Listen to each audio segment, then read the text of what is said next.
Railway track మధ్యలో చుట్టూ ఉన్న కంకర్ రాళ్ళు ఎందుకు వేస్తారో తెలుసా? ఇప్పుడే చెప్తా. కాబట్టి వీడియోని స్కిప్ చేయొద్దు. రైల్వే ట్రాక్స్ పై ఉండే ఈ కంకర్ను ట్రాక్ బ్యాలెస్ట్ అంటారు. ఇవి లేకపోతే ట్రాక్స్ స్టేబుల్గా ఉండవు. ట్రైన్ వెళ్ళేటప్పుడు వచ్చే భారీ వైబ్రేషన్స్ వల్ల ట్రాక్స్ డిస్ప్లేస్ అయ్యి సివియర్ డ్యామేజ్ అవుతుంది. అందుకే ట్రాక్ చుట్టూ స్టోన్స్ వేస్తారు. కానీ ఏ స్టోన్స్ అయినా వేయరు. ఇందులో ఒక ముఖ్యమైన రూల్ ఉంది. రౌండ్ స్టోన్స్ అసలు వాడరు. ఎందుకంటే అవి జారిపోతాయి. ట్రాక్ స్ట్రెంగ్త్ తగ్గిపోతుంది. అందుకే షార్ప్ ఎడ్జెస్ ఉన్న కంకర్ రాళ్ళు వాడతారు. ఈ రాళ్ళు ఒకదానితో ఒకటి ఇంటర్లాక్ అవుతూ ట్రాక్ని ఫిక్స్గా ఉంచుతాయి. ఇవి ఇంకొన్ని ముఖ్యమైన పనులు కూడా చేస్తాయి. ట్రాక్ పైన గడ్డి లేదా మొక్కలు పెరగకుండా అడ్డుకుంటాయి. వర్షపు నీరు నిల్వ కాకుండా డ్రైన్ అవ్వడానికి సహాయం చేస్తాయి. ట్రైన్ వల్ల వచ్చే వైబ్రేషన్స్ని అబ్జార్బ్ చేస్తాయి.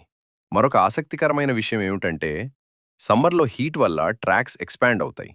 ఈ ఎక్స్పాన్షన్ని కంట్రోల్లో ఉంచడంలో కూడా ఈ స్టోన్స్ చాలా హెల్ప్ చేస్తాయి. ఇంత సింపుల్గా కనిపించే కంకర్ రాళ్ల వెనకాల ఇంత సైన్స్ ఉందని ఊహించారా? ఇలాంటి ఆసక్తికరమైన ఫ్యాక్ట్స్ కోసం ఛానల్ని సబ్స్క్రైబ్ చేసుకోండి.